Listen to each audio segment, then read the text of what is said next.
Gente, como assim? Fala pessoal, Olá. estamos de volta aqui, continuando com o nosso bate-papo com o Leandro Batz. Essa é a segunda parte da nossa conversa com ele. Para quem não sabe, Leandro Batz é um ator de Florianópolis. Agora há pouco teve um seriado que ele faz parte lançado na Netflix. E também ele faz outros trabalhos relacionados com teatro, né? Então a gente vai dar seguimento ao nosso bate-papo aqui. O que tem agora para nós, Evelyn? Bom, para a gente falar um pouquinho dos trabalhos do Leandro no teatro, a gente vai falar sobre os 5 minutos. E a gente gostaria que o Leandro, então, falasse um pouco sobre do que se trata a peça. Lembra um pouquinho para nós, Leandro, o que é os 5 minutos? Bom, os 5 minutos é um monólogo que ele é escrito e dirigido pela Marília Carbonari, né? É um monólogo maravilhosa, que fala sobre um homem que foi preso há 50 anos e ele nos conta ao público um pouco sobre o processo da ditadura civil-militar no Brasil e no Chile. Na verdade, a peça é uma história de amor, né? Por mais irônico que seja, uma história de amor, porque ele lembra da Amanda, que é a mulher que ele se apaixonou e que ele viveu uma relação, porém, durante esse processo ele acabou perdendo ela. A peça é inspirada na música do cantautor chileno Víctor Jara, que foi morto durante a ditadura chilena de Pinochet em 73. E a peça fala um pouco sobre nós, sobre o que a gente vive hoje e sobre o que aconteceu no passado e como isso repercute até hoje, nos dias atuais e nas ruas e assim vai. E é uma peça que ela tem esse apelo que conta a nossa história, um pouco da nossa história, mas também ela tem um trânsito legal por toda a América Latina, né? Ou em todo lugar que teve uma ditadura, provavelmente essa peça entraria muito bem, né? Porque as pessoas entenderiam do que se trata, né? E pensando nisso, eu lembro que vocês tiveram a oportunidade de fazer uma gira, né? Fazer uma turnê bem legal com a peça por alguns países da América Latina. E eu queria que tu contasse para a gente um pouquinho sobre essa experiência, assim, né? Como que foi, por onde vocês andaram e como que foi esse encontro com outras culturas, né? A peça 5 minutos, ela surgiu, né, em 2014 com outro ator e ela foi estreada já fora do Brasil, né? Ela foi estreada na Espanha com o Daniel. O Daniel atual ela estreou na Espanha. Então o Daniel acaba tendo que sair, eu entro em 2015. A gente apresentou aqui no Brasil, né, com o Isaac, inclusive, né, o Isaac fazendo a técnica, maravilha. E aí, em 2017, a gente recebe o convite de ir para a Argentina. Então, a gente foi primeiro para a Argentina para alguns. Na real, a princípio era só para um festival de teatro. Só que as pessoas gostaram tanto da peça que acabou que a gente circulou por outros festivais de teatro e a peça ficou 5 meses na Argentina, né? Em festivais de teatro e rolando. A gente foi para o Uruguai, também apresentou no Uruguai. E é muito louco apresentar nesses dois países, principalmente a Argentina, porque a Argentina, a gente fala de 33 mil desaparecidos durante a ditadura militar. É Exatamente. muito alto o número, é absurdamente alto. Então, você falar sobre esse regime é totalmente diferente no Brasil, porque se você faz isso, você apresenta, tem alguém que assistiu a peça que diz: eu tenho um tio que desapareceu, eu tenho um avô que desapareceu, eu tenho um parente. Sempre tem alguém que assistiu que tem um parente que desapareceu. Então, a peça, ela toca muito nas pessoas da Argentina, muito, muito mesmo. E aí em 2018, a gente foi para o México, também, com o intuito de participar de 3 festivais. Acabou que a gente participou de muito mais, ficou 9 meses lá, no México, apresentando muitos lugares. E também foi para Cuba. E apresentar em Cuba foi uma experiência muito forte, muito potente. Essa peça, ela não é voltada para o público infantil, né? É uma peça para jovens e adolescentes. Porém, em Cuba, assistiram muitas crianças. Basicamente, o meu público foi dominado por crianças. E nelas foi muito forte. Tanto que o debate depois, as crianças falavam coisas que eu ficava assim, impressionado, né? Ou seja, a consciência política que essas crianças cubanas tinham, eu fiquei assim, uau, sabe? Estamos falando sobre ditadura, sobre desaparecimento, sobre morte, sobre tortura, e elas estavam ali conversando. Então, acho que o impacto em Cuba ele foi muito diferente dos outros países. No México também foi muito forte, porque no México tem O México, vocês sabem, né? Tem uma cultura muito forte com a tortura, né? Infelizmente, com a tortura, com o desaparecimento, com a violência. Porém, o México é um país muito, né, maravilhoso, convidativo, recomendo, inclusive. E o México teve um lance em 68 que foi a morte de muitos jovens adolescentes, estudantes, em 68, durante a época que estava tendo as Olimpíadas no México.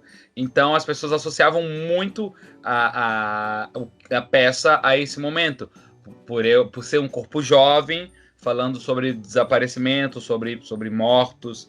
Então, em cada lugar teve sua repercussão diferente, né? Então, eu acho que isso é o grande dos 5 minutos, né? Porque nós estamos falando de ditadura, sim, porém estamos falando de Latinoamérica, onde muitos desaparecidos, muitos mortos estão presentes até os dias atuais. Então, a associação tá ali, né?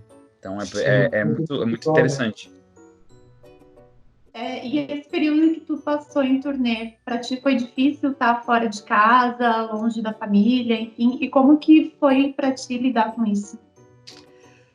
Olha, eu vou ser sincero, eu sou um desgarrado do mundo. Então, óbvio que eu senti saudade da família, dos costumes, isso sim. Tem um momento que você cansa, você fala assim, eu só quero falar português. Eu só quero ter que falar português. Sabe, tem esse momento, principalmente no início.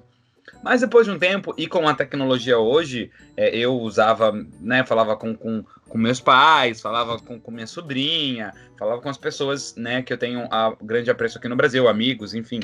Então, isso acaba sanando um pouco essa questão das pessoas. Os costumes, sim, são muito diferentes, mas isso é muito rico, né? Então, a experiência de viajar com uma peça de teatro, né? Com uma peça de teatro que fala o que você acredita.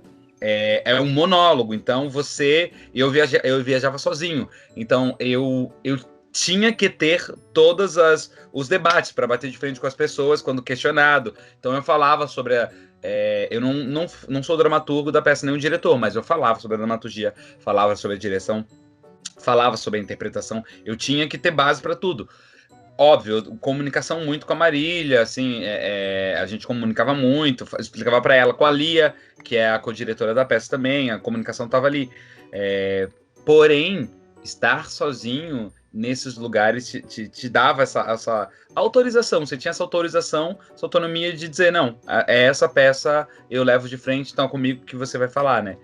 E, óbvio, tá viajando fora do país, você se depara com choques de cultura que te deixa assim, eu só queria hoje, né, não ter que comer fritura, por exemplo, né? Porque no México é muita fritura. Mas enfim, são coisas que batem, mas que é uma experiência gostosa de se viver, que vale a pena. E o aprendizado nosso com as pessoas, com os artistas internacionais, é impressionante. Impressionante. Que massa. E assim, só do ponto de vista do registro mesmo, e como eu sou diretor também, algumas perguntas eu faço pensando em mim, né? Como que foi? Eu acompanhei um pouco do processo ali do início, né? Vou me dar liberdade de falar, porque tu citou que a gente trabalhou junto um pouquinho ali nos 5 minutos. Como que foi para ti, assim, como ator, né? Essa é uma pergunta mais de curiosidade pessoal mesmo. Entrar num trabalho que já existia, né, para fazer um personagem tão forte, praticamente reconstruindo, né, algo que já era um produto cultural, uma coisa muito bem acabada, muito boa, né? Como que foi isso para ti, assim? Como que tu te viu naquele momento, né, como ator, assim, tendo que assumir essa bronca, como uma diretora que não é mole, né? Que a Marília não é fácil, né? E eu aprendi bastante com ela naquele tempinho curtinho que eu tive com vocês ali, e que já deu pra gente viver bastante coisa junto, né? Mas como é que foi pra ti? É legal essa sua pergunta, Isaac, porque eu acho que foi... Aí entra numa grande questão. Para mim, a peça 5 minutos, ela nasceu de verdade. Eu entendi que ela fazia parte de mim e eu fazia parte dela quando eu tive que fazer ela em outro idioma. E vou explicar por quê. Eu entro nos 5 minutos substituindo o Daniel para apresentar num festival de teatro, né, do Aí Nós Aqui Outra Vez, né, maravilhoso aí em Porto Alegre. E eu entro para substituir o Daniel e a gente tem 2 meses de ensaio só. Ou seja, o festival, quando eu entrei, o festival era dali a 2 meses. Então eu tinha 2 meses para estar fazendo esse monólogo. Eu nunca tinha feito um monólogo na minha vida, né? Então foi muito difícil. E aí basicamente a Marília pegou muito pesado comigo. A gente ensaiava segunda a sexta, das 9 da manhã às 5 da tarde. Era paulada. Só que eu não sentia que a peça era minha. Porque basicamente a Marília, ela falava, ó, tu tem que dar. Ela basicamente falava os movimentos que eu tinha que fazer. E eu fazia. Né? Às vezes eu propunha alguma coisa, mas como eu não tinha total conhecimento da peça, e eu sou um tipo de ator que eu gosto muito de entender o que eu vou fazer, porque daí me permite não só improvisar, mas estar ali.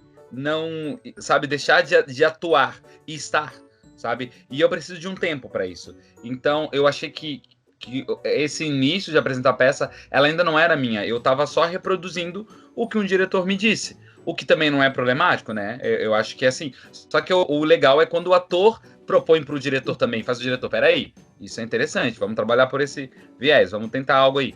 E eu acho que isso só nasceu quando rolou o convite para a Argentina e a Marília falou para mim, Leandro, o que você acha de aprender a peça em espanhol? Daí eu falei, tá, né? Eu espanhol eu dou aquela enrolada, mas vamos lá. E eu acho que aí nasceu a peça. Quando eu apresentei a primeira vez na Argentina, em Tucumã, no festival, segundo festival Arre, e eu falei a peça em espanhol, né? Foi super enrolado. Mas ali, estar ali na presença daquelas pessoas, dando texto, eu senti uma outra dimensão. Foi tipo bug. Eu falei, olha esse caminho. Porque eu senti que eu fui apresentando cada vez mais em espanhol e também, de certa forma, viajando sozinho, eu fui vendo outras camadas que eu não via na língua portuguesa. Então, quando eu voltei para o Brasil e tive que fazer ela também em português, depois de apresentar 2 anos em espanhol, né? Tipo, na Argentina, no Uruguai, no México, Cuba e no Brasil em português, eu vi outra camada ainda mais a peça. E aí eu falei, nossa, olha só o que ela diz. Então, eu acho que a peça, ela nasce... para mim, assim, enquanto ator e como ela me modificou, no momento que eu mudo o idioma, né? Que aí ela dá uma outra troca, assim, né? Ganha mais força. Que massa. E como que você gosta de comer frango? Não, para aí. Para, não precisa responder agora. Segura mais um pouquinho, que a gente vai para outro quadro agora, que chama... Perguntas desconexas.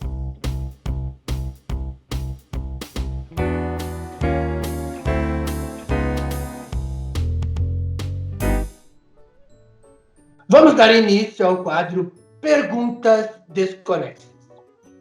Leandro, por que é que o sapo decidiu que não vai lavar o pé? Porque ele sabe que se ele lavar o pé, ele vai ter que secar. E se ele secar, ele não vai respirar, porque a respiração do sapo é cutânea pela pele. Entendo. Ai, meu Deus, travou. Voltou.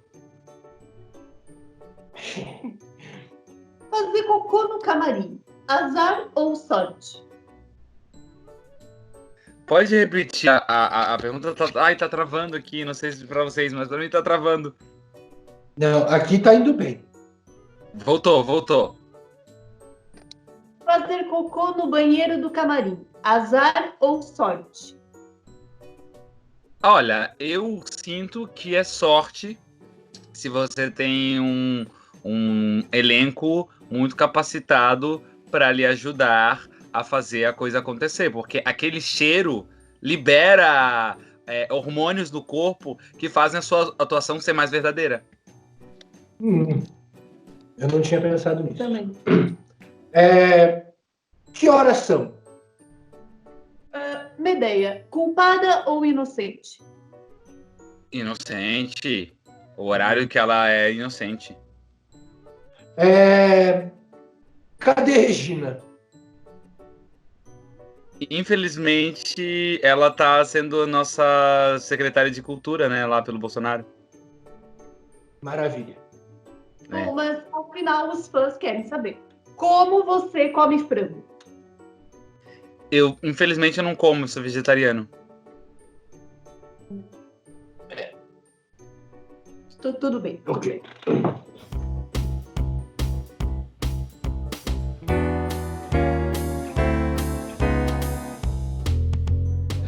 A gente vai encerrando a segunda parte do nosso programa, um bate-papo com o Leandro Bates. E não sai daí. Vai lá, faz no máximo xixi, pega uma pipoca, volta correndo para cá, que tem a parte 3.